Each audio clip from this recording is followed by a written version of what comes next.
vaxtınız xeyirli olsun. Əziz Sağlam Radionun Sağlam Təhsilin dinləyiciləri, hər birinizə bugün də uğurlu, məhsuldar bir gün arzulayıram. Həm də ilham verici bir gün arzulayıram. Çünki bugün bizim qonaqlarımız da fərqli insanlar olacaq. Yaradıcı hardasa insanlar olacaqlar və ən əsas da riski gözə alan insanlar olacaqlar və hər bir uğurun da ünvanı bilirsiniz ki, sahibkarlıqdan başlayır. Elə biz də bugün sahibkarı dəvət etmişik və bir də təbii ki, vergi məsələlərlə bağlı bizə məlumat verəcək digər qonağımız da olacaq və bilirsiniz ki, sahibkar olmaq sadəcə iş qurmaq deyil də. Orada fikir də əlavə olunmalıdır, dəyər də təbii ki, yaratmaq lazımdır. Və ən əsas hər şeyin deyir kökündə nə dayanır? Cəmiyyətimizə töhfə vermək. Biz bugün danışacağıq bu yolda olan çətinliklərdən və uğurlardan əlbəttə ki. Bu haqda danışmaq üçün BMG International şirkətinin təsisçisi Orxan Məmmədzadə studiyamıza gəlib. Orxan bəyə xoş gördük bir daha.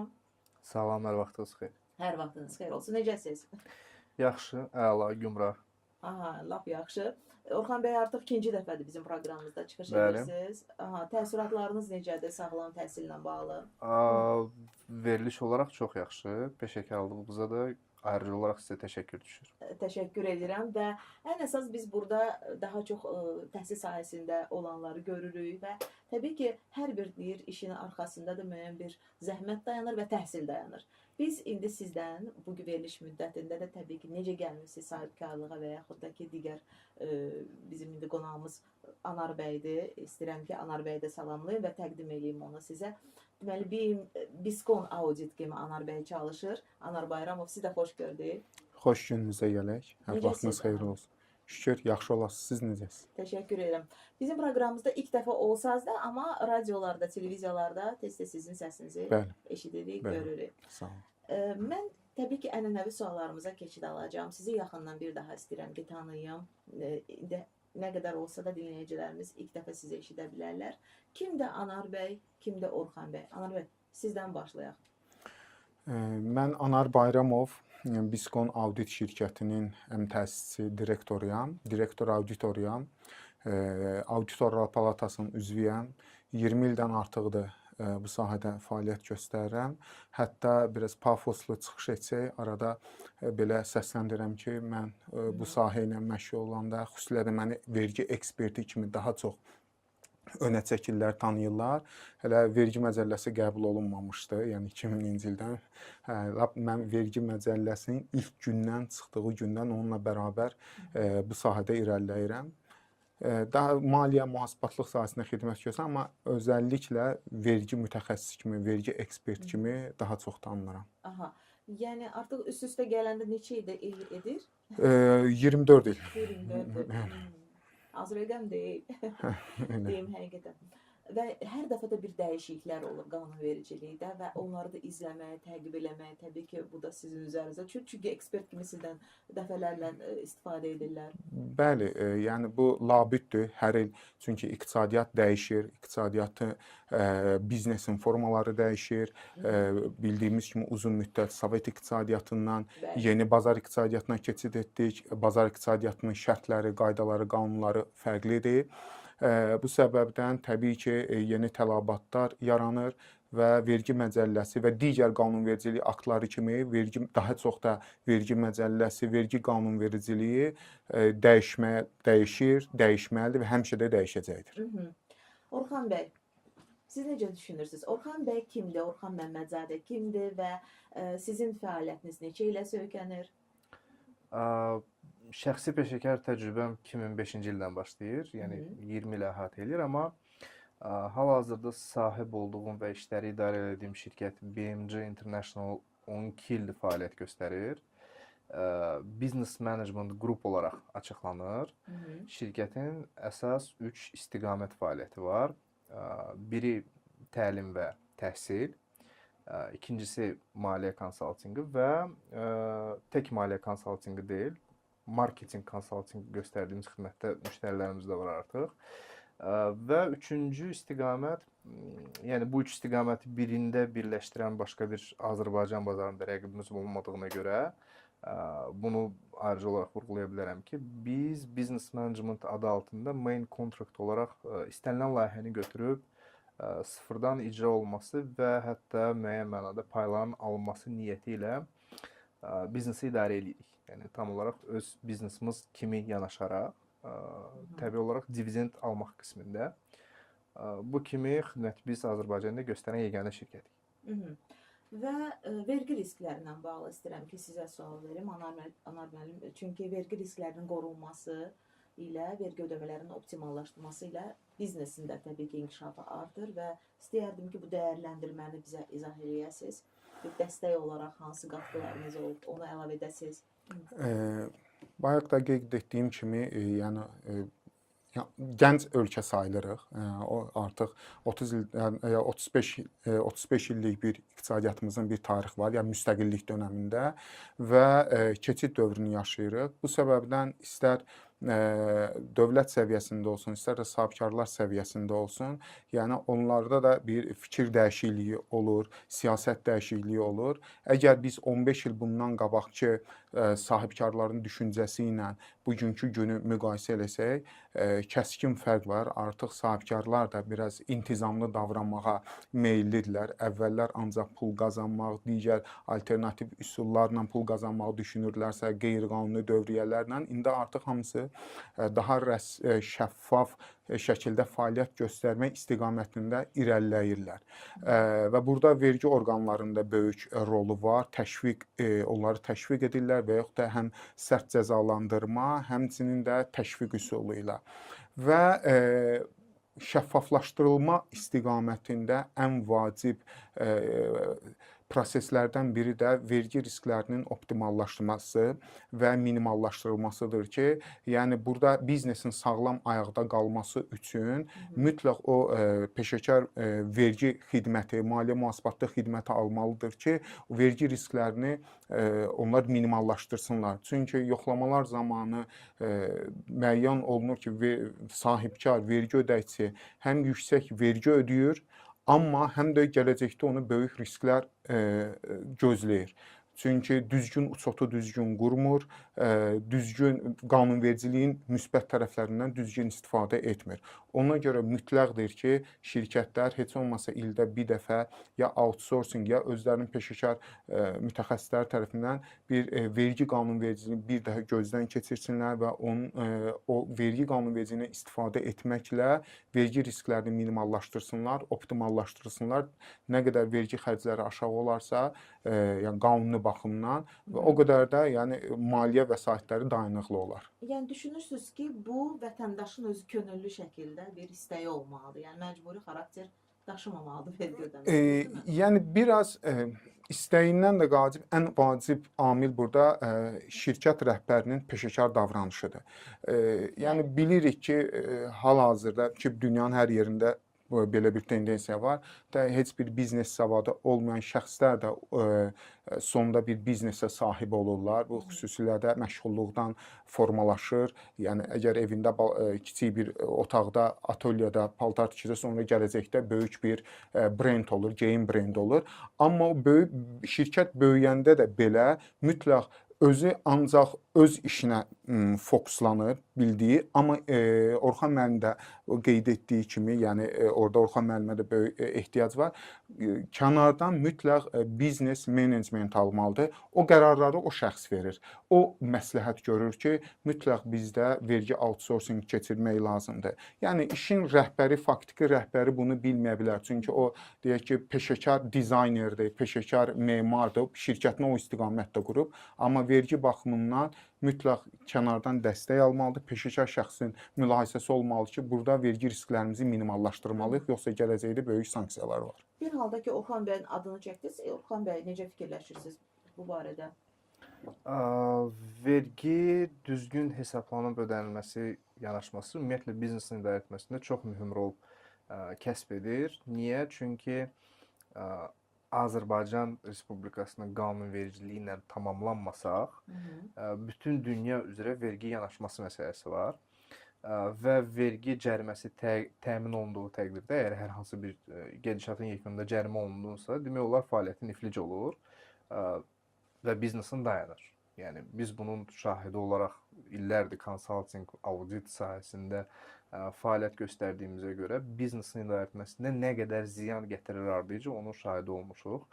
O səbəbdən vergi risklərinin optimallaşdırılması və vergi yükünün öncədən hesablanaraq büdcəyə daxil olması çox mühüm bir rol kəsb edir və ayrıca olaraq da vurğulayım ki, təlimlərdə daha çox Amerika nümunəsi verirəm ki, 2 nəfər Amerika casusu, yəni FBI casusu filmlərdə olan bir gedişat. Bir-birini ittiham eləyəndə nə kimi bir-birinə təhqir söyləmək istəyirlər və deyirəm ki, xeyr, uşaqlar, yəni burada mövzu səni zalım, saxtakar sözləri ilə tamamlanmır.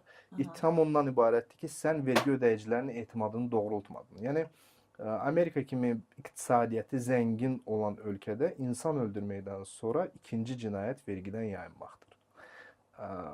Və bu sütun olaraq, yəni biznesin idarə etməsində də, sahibkarlıqda da sütun olan mövzulardandır ki, mütləq və mütləq peşəkarlarla əməkdaşlıq etməlisiniz. Yaxşı, bir səmimi sual verəcəm. Məsələn, siz gələcəkdə məsul bir şəxs də olaraq bir vəzifəyə yüksəlsəz, vergiləri azaldardınız yoxsa artırardınız? Yetəri qədər sual mənə ünvanlanıb, mən Fərq cavablandırım. etmir mənim üçün. Tamam. Yəni, Anar bəy də öz fikrini, şəxsi Təbii. fikrini söyləyə bilər.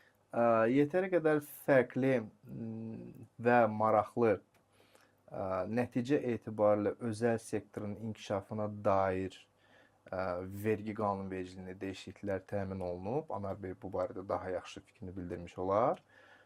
Bundan sonra həmən vergi dərəcələrinin artırılmasına ehtiyac varmı?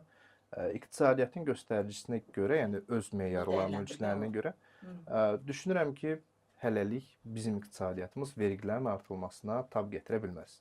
Amma yenə də bu məsələni bir vergi mütəxəssisinə müraciət edeyim. Vergi mütəxəssisi. Deməli, vergi ümumiyyətlə binəyi qədimdən dövlətin əsas maliyyə dayağıdır. Və biz nağıllarda da oxuyurduq ki, sanki bir zalim padşahı önə çəkəndə vergiləri qaldırır. Yəni, vergilərin qaldırılması bir zalımlıq əlaməti, aşağı salınması bir xoş bir göstərici sayılır. Amma bunu da unutmayaq ki, heç kim vergi ödəməsə, pəs bu qoca çarx necə dövran eləyə bilər. Yəni, hər şey vergilərdən asılıdır.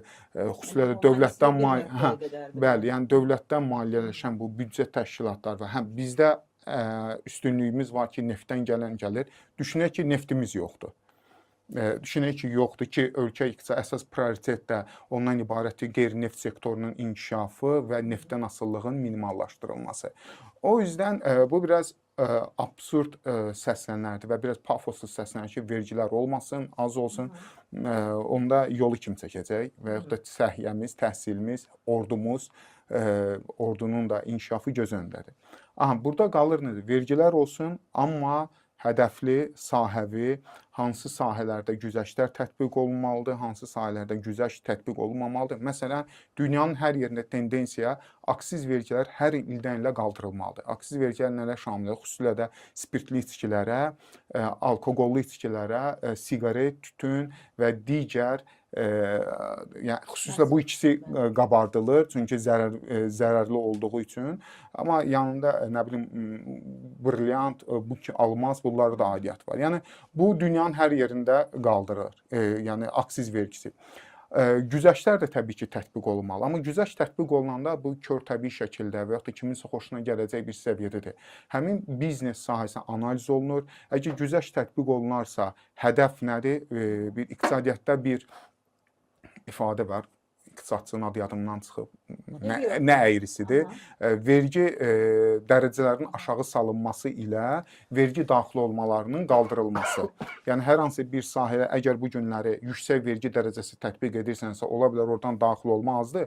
Amma aşağı salınarsa, bu stimullaşdırır və daha çox vergi dövlət büdcəsinə daxil olur ki, bu tendensiyada tətbiq olunur.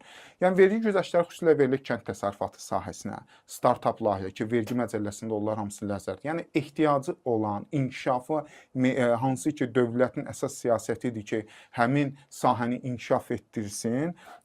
İxrac yönümlü, yəni ixrac yönümlü iqtisadiyyata təkan vermək üçün, yəni ixracda vergi ƏDV 0 dərəcəsindən tətbiq olunur. Və yaxud da bayaq qeyd etdiyim kimi digər sahələr var ki, kənd təsərrüfatıdır, investisiya təşviqi alınmışdır, güzəştli fəaliyyət sahələrdə fəaliyyət göstərən yerlər var ki, orada vergi güzəştləri tətbiq olunur və bu da olunmalıdır. Biz söhbətimizi davam etdirəcəyik, çünki mənə də maraqlı bir sahədir. Sahibkarlığın ümumiyyətlə həyat hekayəsi. Özü mən indi imkan olsa sizdən də öyrənməyə çalışacağam, varmı? Və əgər imkan olarsa bu barədə də danışa bilərsiniz. Amma indi bir balaca qısa bir fasiləmiz olacaq. Mən təklif edirəm ki, bir balaca reklamlarımıza ayrılaq.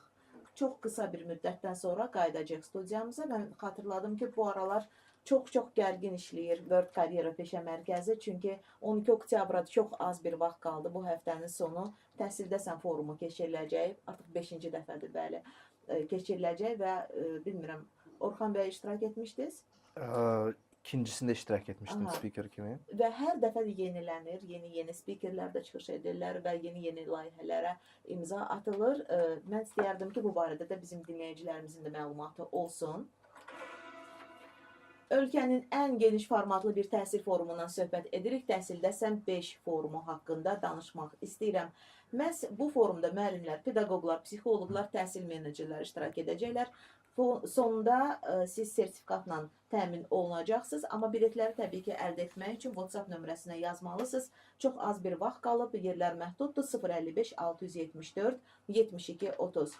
O ki qaldı 25 oktyabrda keçiriləcək Yeni Sən forumuna, o da ki Nizami Kino Mərkəzində təşkil olunacaq. Xanımlar üçün nəzərdə tutulub, maarifləndirici bir forumdur. 13 speaker elə 13 təcrübə ilə çıxış edəcəklər. Mövzular da fərqlidir. Sağlamlıq, psixologiya, şəxsi inkişaf, maliyyə, sahibkarlıq, hüquq və təbii ki, digər mövzularla bağlı müzakirələrə siz də qoşula bilərsiniz. Bunun üçün iştirakçı biletinizi əldə etməyə tələsin. 055 674 72 30.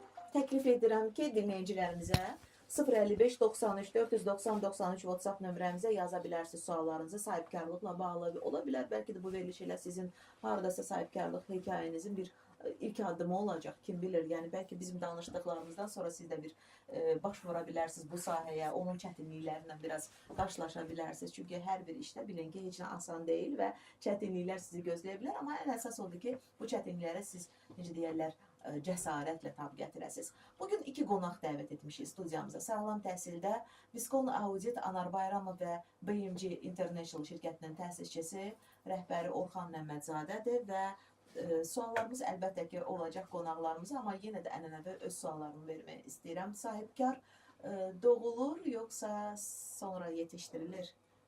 Sizdən başlayaq Orxan. Olimpiya çempionu doğulur deyirlər, sahibkar yetişdirilir. Belə cavablandırdınız. Siz necə düşünürsünüz? Elə bir test eləməmişəm, amma düşünürəm ki, razıyam. Hətta mən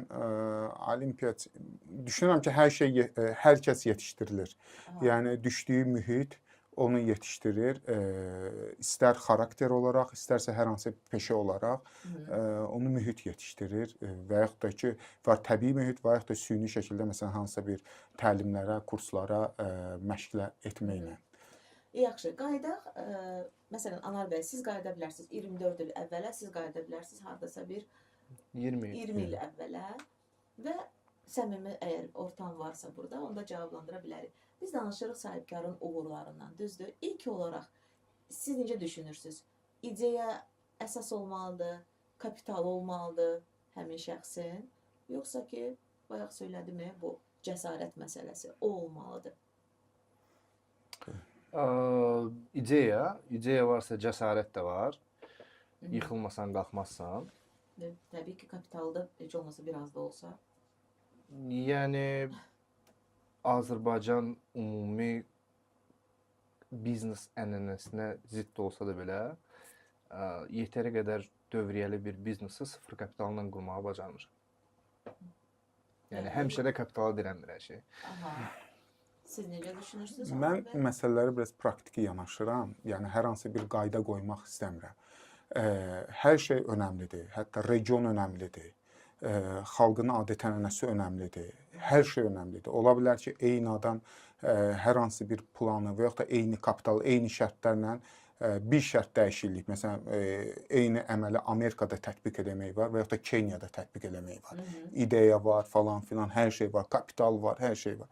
O yüzden hər şeyə mən spesifik yanaşıram, amma ümumiləşdirilmiş halda götürsək, təbii ki, başda bacarıq gəlir. Yəni qeyd etdiyi kimi Orxan müəllim, yəni ideya, bacarıqlı insan. Yəni bacarıqsız insan kağız üzərində ideyası da ola bilər. Hətta bir şeyi oxuya da bilər, xoşuna da gələ bilər. Kimlərisə TEDx-dən qulaq da asa bilər, pulu da ola bilər. O qədər atasının imkanı olan şəxslər var ki, ailədən gələn şəxslər var ki, biznesi batırıb, uğursuzluğa düçar olub. Ən önəmli təbii ki, mənim düşüncəmə görə və statistikaya görə, bəlkə statistikanca bizə görünən tərəfdə, görünməyən tərəflər də çoxdur. Bacarıq, ideya, yəni şəxsin özündən asılıdır və əgər o varsa, istər-istəməz kapitalı da gedib tapacaq, sonra Azərbaycanda alınmayacaq, gedib başqa ölkədə tətbiq edəcək, başqa ölkədə alınmayacaq, gəlib Azərbaycanda münbit şəraiti görür. Məsələn, onun nəticəsidir ki, bu günləri Azərbaycana xarici investorlar gəlib, həmin pulu öz ölkəsində ikinci bir biznesə də yatıra bilərdi. Amma Azərbaycanda münbit şəraiti görür, güzəştləri görür, gəlir Azərbaycanda da investisiyanı yatırır. Yəni ən vacib öndə gedən düşünürəm ki, ideya, bacarıq şəxsin özündən asılıdır ki, digər tələbləri artıq özü axtarır, tapır. Cəmaət okeanın o tayına gedir ki, biznes ideyalarını orada tətbiq edəsin. Amma yəni uğursuzluq heç nəyin sonu deyil də. Yəni bu olmalıdır bəlkə də ilk əvvəllər. Yəni misal üçün Trump nümunəsini götürsək ki, o 2 dəfə ki, dibi görüb, amma o bacarığı sayəsində indi bir dünya lideri demək olar ona. Meydan oxuyur. Yəni olmazsa olmaz yanaşması. Son illər ölkəmizdə iqtisadiyyatın inkişafı üçün bir çox dövlət proqramları istifadəyə verilib və hətta deyərdim ki, qanunvericilikdə dəyişikliklər tətbiq olunub. Beynəlxalq təcrübəyə malik olan bir mütəxəssis kimi Orxan bəy, bu barədə fikrinizi bilmək mənim üçün, dinləyicilərimiz üçün çox maraqlı olardı. Beynəlxalq aləmdə fərqli güzəştlər barəsində misal biz 10 il bundan qabaq eşidəndə ki, fərqli dövlət proqramları var, fərqli sahibkarlığın inkişafı niyyəti ilə tənzimlənmiş hansısa bir güzəştlər tətbiq olunur və s. Son 5 il ərzində o qədər yeni fərqli proqramlar təmin olundu ki, artıq biz misal üçün öz ölkəmizdən fərqli başqa hətta Şərqi Avropa ölkələrinə belə müəyyən proqramlarla dövlət səviyyəsi üzrə müəyyən proqramlarla təcrübə mübadiləsi qismində, hətta bəzi hallarda təlim qismində çıxış edirik. Bunu nəzərə alaraq misal kiçik və orta biznesin inkişafı niyyəti ilə təmin olunmuş həm startap layihələri üzrə, həm təşviq sertifikatı yanaşması var ki, vergidən və gömrük rüsumlarından azad edir, müəyyən göstəriciləri təmin etdiyin təqdirdə. Hətta baxın, biz çox danışa bilərik bu kitab, ədəbiyyat dilində, amma sadə bir nümunə paylaşmaq istəyirəm sizinlə. Real bir nümunədir. Dostlarımın biri ömür boyu heç vaxt bizneslə məşğul olmayıb və bu yaxınlarda meyvə qurutma işinə belə deyək, başlamaq istəyib və qısa müddət ərzində hardasa 1 il, 2 il uğur əldə etmək üçün hansı bir addımlar atıb, uğursuzluq olub təbii olaraq ilkin mərhələdə, amma bugünkü gün sayılıb seçilən mütəxəssislərdəndir və özü-özlüyündə deyir ki, İlk olaraq, yəni həyatım boyu ilk legal məşğul olduğum iş budur.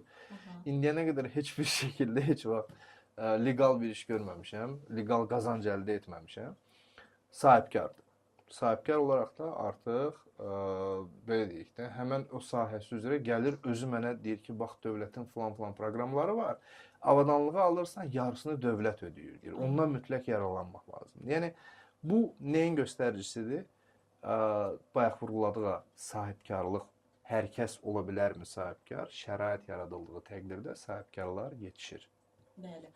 Anar bəy, sizin də fikrinizi öyrənmək mənim üçün çox maraqlı olur. Yəni vergi baxımından, vergi baxımından dəyişiklikləri var. Bəzi bizim də dövlətin həyata keçirdiyi bəzi layihələr var ki, xarici ölkələr üçün nümunə ola bilər.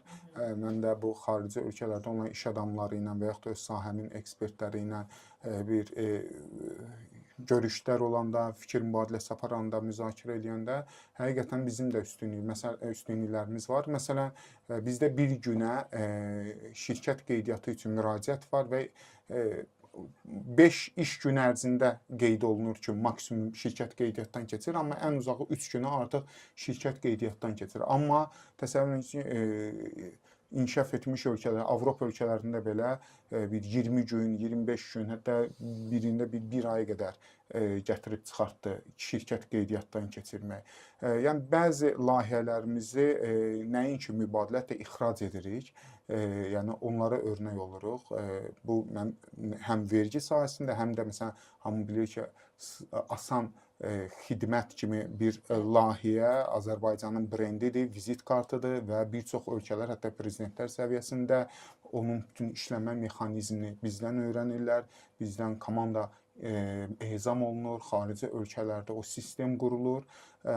Yəni digər bütün sahələr üzrə düşün, bütün sahələr indi bilməsəydi, amma görünən odur ki, mən də ancaq vergi sahəsinə, maliyyə sahəsinə necə deyim, oranın bir nümayəndəsi kimi deyə bilərəm ki, bizdə də bir çox layihələr var ki, bir nümunədir. Həmçinin Orxan mənim dediyi kimi o investisiya təşviqlərinin verilməsidir.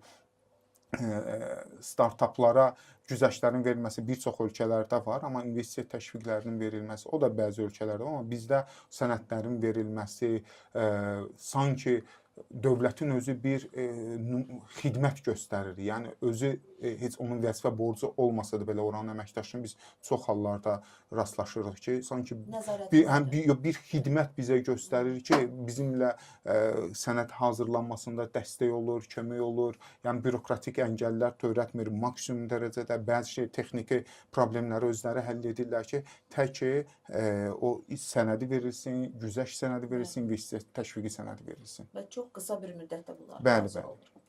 Mən dinləyicilərimizin suallarına baxıram və maraqlı suallar gəlib sizə.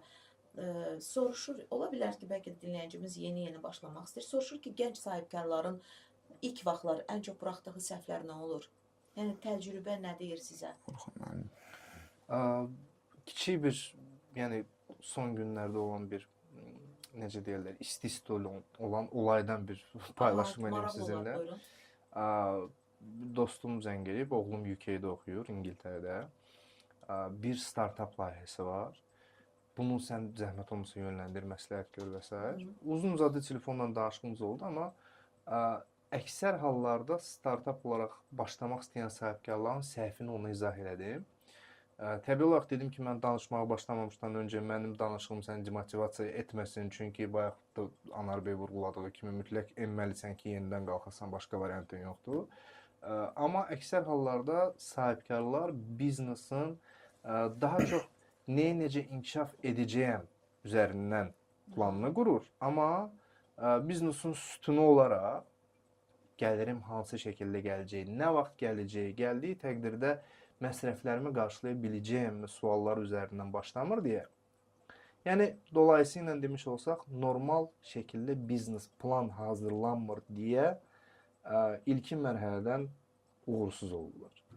İdeya var, bu ideyanı harada tətbiq edəcəyim var, fərqli fikir var, amma dayanıqlı və davamlı şəkildə maliyyə dövrəsinin təmin olunması və təbii olaraq büdcə necə deyərlər, öncədən hesablanması yoxdur. Mütləq batacaqsan.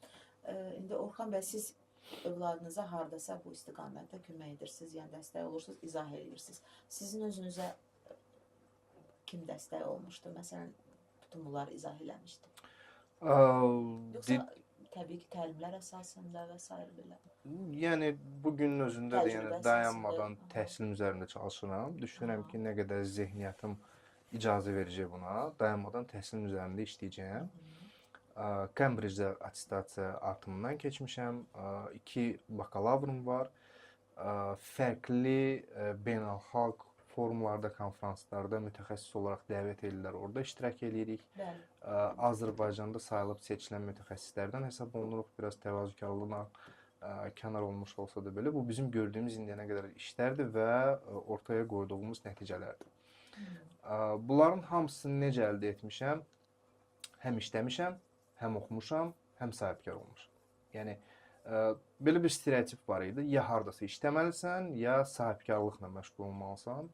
Mən sadəcə 9-6 iş rejimini birbaşa biznesə mürtəkib ola bilmədiyim üçün partnyorlar arasında iş bölgüsünü təmin etmək şərti ilə 9-6 iş müddəti bitəndən sonra bunun şənbəsi var, bazarı var, Evet. 6-dan sonraki müddəti var.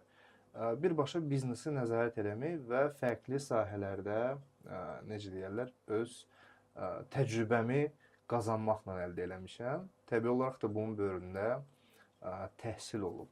Ayrıca olaraq da bildikcə, öyrəndikcə paylaşmışam, öyrətmişəm. Eyni sualla istəyərdim sizə də Anar müəllim müraciət edəyəm. Siz necə məsələn bu təcrübəyə nail oldunuz? Özünüzü inkişaf necə etdirdiniz? Mən 2000-ci ildən yəni maliyyə sahəsindəyəm. Təbii ki, universitetin 2-ci kursundan oxuyanda, təbii ki, indiki kimi peşəkar çalışmırdıq. Yəni sənəd gətir götür, yəni kiçik hesabatlar, çox kiçik vaxtda kağız daşıyıcılar da hesabatlar apardı. Amma özümdə bu sahəyə aid bir potensial görürdüm. Əslində o vaxtı mənə bir çox sahələrdən təklif gəlirdi, bir çox işlərdən biraz da əlaqələrimiz vardı. Amma mən oturdum, ölçdüm, biçdim bu maliyyə, mühasibatlıq sahəsinin perspektivlərini ki, biraz perspektivli sahədir, hər zaman ehtiyac var, nə qədər biznes subyekti varsa bu sahəyə də ehtiyac var və özündən asılıdır. Bəzi işlər var ki, insanın özündən asılı deyil, nə qədər çalışsa da elə normal limit bura qədərdir. Amma burada özün müəyyən edirsən limiti və o səbəbdən bu sahəni seçdim və biz də indi Orxan müəllim də xatırlayar, o vaxtı bu sahə ilə məşğul olanda bu qədər geniş məlumat bazası yox idi, sosial şəbəkələr yox idi. İnternetin özü belə ancaq internet oyun zallarından oradan ancaq görürdük. Çox nadir hallarda şəhərin bu başından o başına gedirdi ki, bir internetdə nəysə bir iş görmək, xüsusilə də kağız daşıyıcıda idi. Amma zaman-zaman ədəbiyyatlar ortaya çıxdı. Özümüz də o kitabları, məqalələrin yazanlarından yəni orada da mən də öz töhfəmi verdim, özüm də yazdım və bu sahədə ancaq oxumaq, ancaq öyrənmək və hələ də oxuyuram, öyrənirəm və bir şey özüm üçün deviz seçirəm ki, bilməməyi özümə ayıb bilirəm. Bəzən deyirlər bilməmək eyib deyil, bilib öyrən, amma mən bilməməyin özünü belə özüm üçün ayıb bilirəm və çalışan maksimumda ayıb məndə olmasın. Yəni əgər biri mənə zəng edirsə, mənə durub ekologiyadan zəng eləmirlər və yaxud da səhiyyə ilə bağlı sual vermirlər. Yəni heç kim götürüb mənə zəng eləməz ki, bir dənə zəng edim Anar Bayramovdan soruşum görüm ki, mənim nə bilim gözümün selikli qişası belədir elə. O hamı mənə zəng eləyən artıq düşün işimlə bağlı. Demək bu zəng eləyəndə mən ona deyəmmərəm ki, bilirsən mən bu hissəni hələ oxumamışam, hələ mən ora gəlib çatmamışam, o elə var onda. Ona görə bunu özüm üçün həmişə böyük dərd eləmişəm ki, maksimum dərəcədə oxuyum, öyrənim və suallara cavab verim. Çox yaxşı məqama toxundunuz. Əslində elə nə yaxşı ki, danışdınız öz həyat hekayənizi də, təcrübələrinizi bölüşdünüz. Bir dinləyicimizin sualı gəlir ki, axı biz bilmirik ki, vergi məsələsindən danışdınız biraz əvvəl. Soruşub ki, biz axı bilmirik ki, vergini düz necə tənzimləyək? Yəni düzmü veririk? Yəni azaltmaq, çoxaltmaq baxımından. Onun indi sualı verənin professiyası bilmirəm nədir. Yəni hansı ampulada o sualı verir? Sahibkar kimi, yoxsa mühasib kimi? Ki ehtimal edirəm, ümid edirəm o sualı verən mühasib deyil. Çünki zaten o bilməlidir. Əgər sahibkarsa da çox asan, cavabı çox asandır. Bilənə müraciət. O bilmir, bilənə müraciət eləsin. Düzgün yəni xərcləməyi və yaxud xərcləməyi. Bəli, yəni bilə bilməz deyirsiniz. O bilməyə bilər və bilməməsi də bilməsindən daha normaldır. Yəni onun işi başqadır. Biznesini böyütmək. Bayaq Orxan müəllim dedi ki, partnyorlar arasında iş bölgüsü hər kəsə öz yəni doğru insanlara doğru işi vermək elə ən böyük işdir ki, düzgün vacib deyilsənsə vergini biləsən. Əgər sən düzgün şəxsi seçib gətirib vergi departamentini başında qoymusansa və yaxud da vergi peşəkarlardan outsourcing xidməti alırsansa, inanırsansa, artıq sən o işi artıq sən bilmiş kimi varsan. Bir sahibkar kimi o işi bilmiş kimi varsan. Aha, bir sual da gəlib. Mən istəyirsiniz o sualı mən də bir qısa cavab verim. Necə? Sual o idi ki, bilmirəm. gəlsin öyrədək. Çox Aha, qəşəng. çox yaxşı. Əslində istəyirəm o sualı Bu verim arada sizə. Orxan müəllimcin, yəni o təlimlərində Bəli, mən təkcə mühasiblər deyil, sahibkarlar da iştirak edir. Hətta səhv eləmirəmsə özəlliklə bir dəfə sahibkarlar üçün də vergi adlı bir təlim mi deyim, nəyə diqqət eləməlidir? Bəli. Belə bir şey həyata Mən elə keçirmişlər. istəyirəm elə o yavaş-yavaş ona gəlim. Əslində bu təcrübədən necə yararlanmaq olar? Bunu necə bilmək olar? Çünki detallar çoxdur. Çünki verginin növləri ilə bağlı o qədər sadalasaq bəlkə də bitməz. Və mənim üçün də maraqlıdır. Təlimlərə gələcəm. Verginin hansı növ insanlara elə bir daha yaxındır? Hal-hazırda verginin ƏDV növü insanlar üçün çox Aha. yaxındır. Yəni Onlara bilmirəm elə bil ki- sualı hansı aspektdən verirsiniz. Mən sırf başa düşdüyüm prizmadan yanaşıram. Hamı hətta çekin adına ƏDV çeki də deyirlər, neyirlər. Yəni oradan Yəni dolanır. bu onlara belə deyək də müsbət təsir edir. Müsbət gedirlər, məsələn, ƏDV geri al layihəsinə o istifadə etməyin özü də dövlətin həyata keçirdiyi ən gözəl layihələrdən biridir. Yəni bayaq qeyd etdiyim kimi təkcə iqtisadiyyatda, hərbidə də var, hər yerdə var ki, intizamı yaratmaq üçün var, cəza üsulu var, təşviq, mükafatlandırma üsulu. Vergi məcəlləsində də elədir ki, həm ya intizamsız, yəni düzgün uçot üçün ya cəza tədbirləri nəzərdə tutulur, həmçinin də paralel olaraq təşviq tədbirləri ki, əgər uçotunu bu cür aparsan, sənə güzəştlər veriləcək. Digər bir element rıçaq isə istehlakçı da alıcıdır ki, ondan da təşviq edirlər ki, sən gəl, çünki bilir bizim mentalitetdə var da, nəyisə tələb eləmək biraz insan qüruruna deyək ki, ayıbdır, yaxşı deyil, durub burada artıq əsi 5 manatdan ötürü, 3 manatdan ötürü nəyisə deməyim. Amma ƏDV geri al çekini təşviq etdikcə artıq istehlakçılar vasitəsilə vergi ödəyicinin dövriyyəsi şəffaflaşır. Artıq burada baxmayaq ki, dövlət o bayaq dedim ki, vergi dərəcələrinin azaldılması ilə vergi daxil olmalarının qaldırılması. Burada dövlət düzdür, bəzi maliyyə vəsaitlərini imtina eləyir, vətəndaşlara ödəyir, onu da cibindən pul çıxır. Amma digər tərəfdən o vətəndaş həmin layihə vasitəsilə sahibkarların dövriyyəsi qalxdığı üçün oradan vergi daxil olmaları daha da artıqlaması ilə daxil olur. Yəni düşünürəm ki, bu günləri, yəni sualcı qısa olaraq deyim ki, əlavə dəyər vergisi, ƏDV vətəndaşlar üçün daha yaxındır, daha əzizdir. Əla. İndi gəlirik təlimlər məsələsinə. Düz 1 saatlıq bir proqrama sığmır bizim bu danışdığımız mövzular. Bunun üçün biz təlimlərə də qoşulmalıyıq, yararlanmalıyıq. Məsələn, Orxan bəyin təcrübəsindən, Anar bəy sizin təcrübənizdən nə cür imkanlar yarada bilərsiniz bizim dinləyicilərimizə?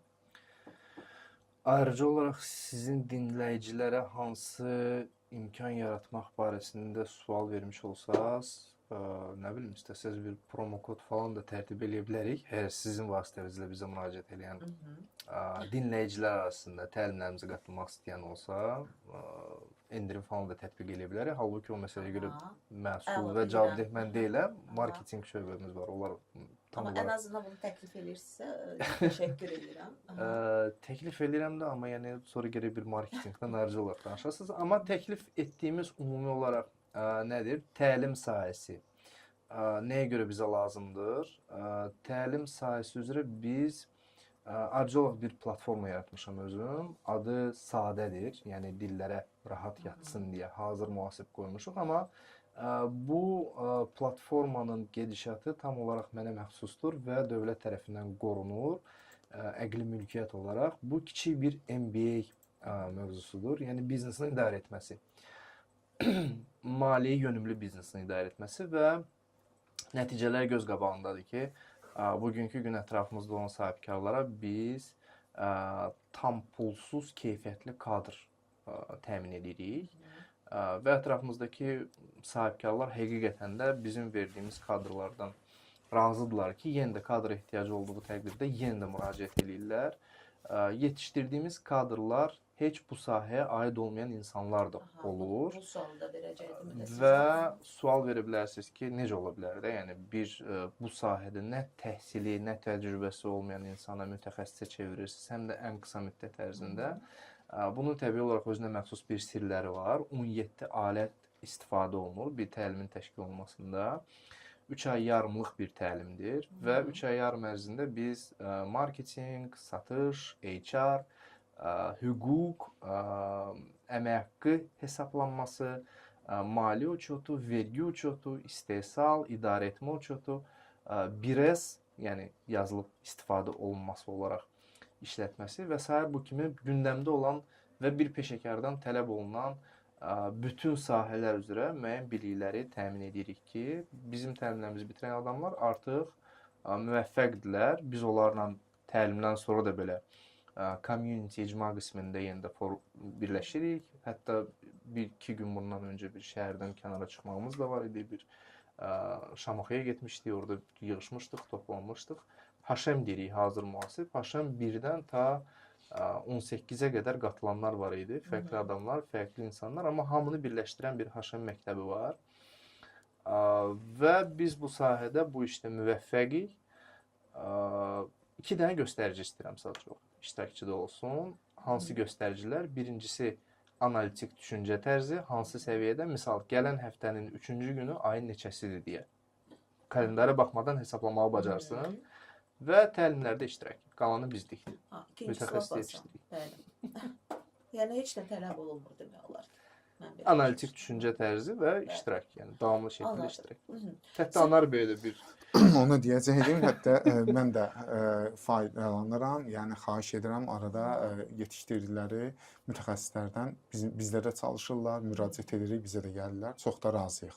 Biri şəxsən mənim, ancaq şəxsən necə deyim, şəxsi işlərimi, yəni maliyyə işlərimi nəzarət edən bir şəxs. Heç kimə güvənmədiyim, ancaq onların məktəbi. Sir deyilsə, siz daha çox hansı sahə, yəni belə deyək də, daha əlavə olaraq nə öyrənməyə çalışırsınız? Demək olar hər şey. Yəni yenə də elə ki, təkrar. Öyrənmək biraz ağır kəlmədir. Maraqlanmaq daha doğru. Öyrənmək ancaq öz sahəmizi öyrənə bilərəm. Ancaq maraqlanmaq hər sahə üzrə.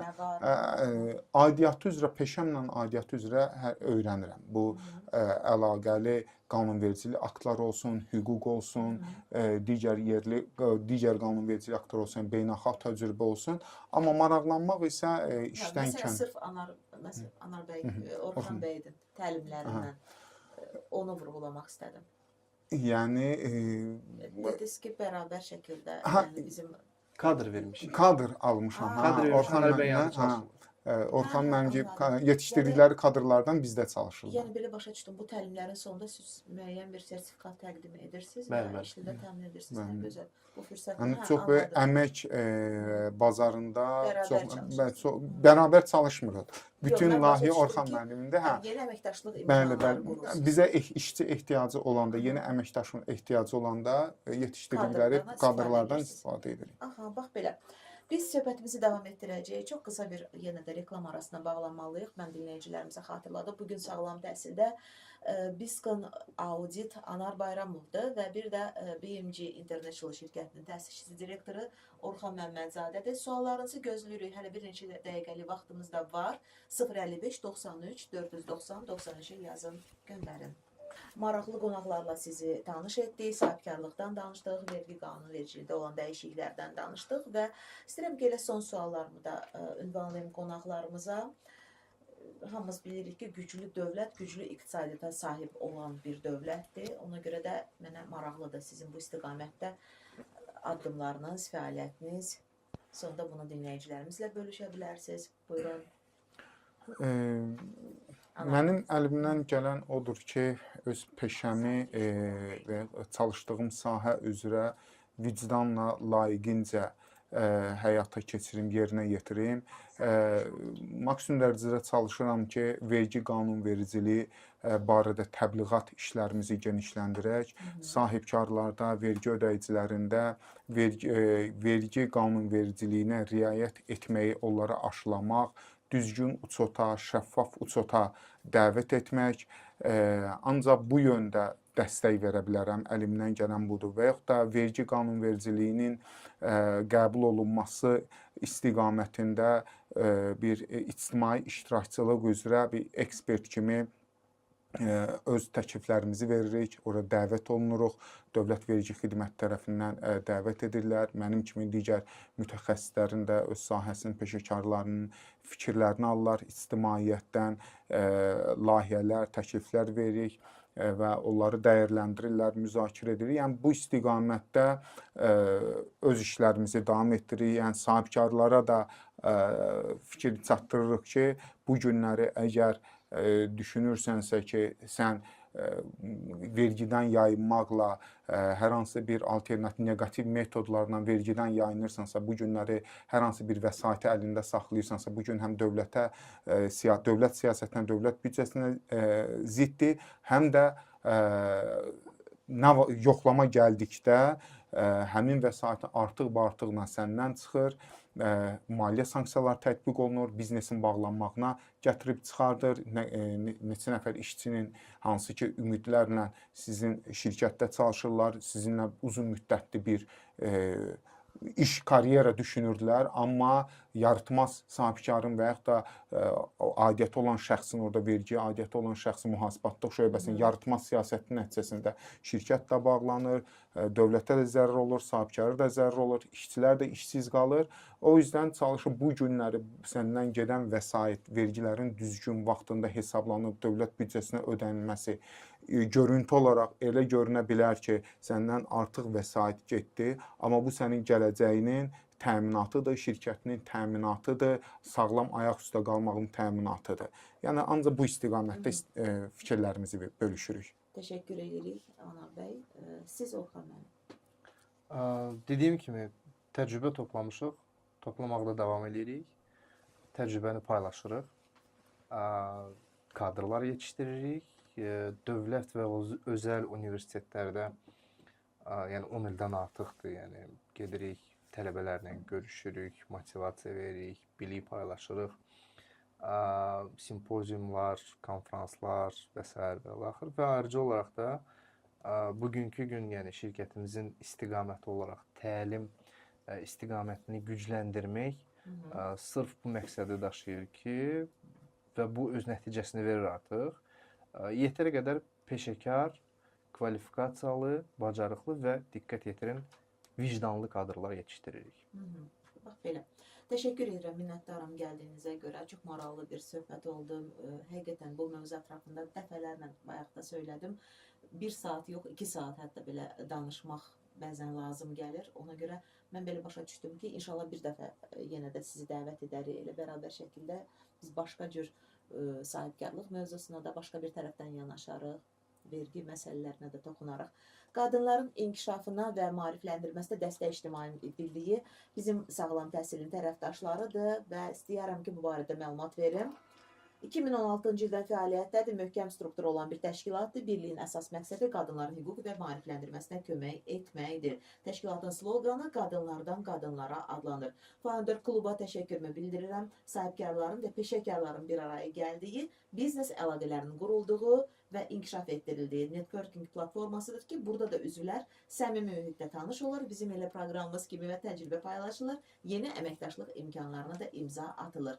Belə, siz sağlam təhsildəydiniz dostlar, sizinlə Samir idi, bugünkü qonağım var idi və bir daha xatırladıram, siz də əlaqə saxlaya bilərsiniz Biskon Audit Anar Bayramovla və BMC International şirkətinin rəhbəri təsisçisi Orxan Məmmədzadə ilə. Bugün onlar bizim efirimizdəydilər. Çox sağ olun bir daha gəldiyinizə görə. Təşəkkür edirik. Sağ olun. Biz təşəkkür edirik, sağ olun.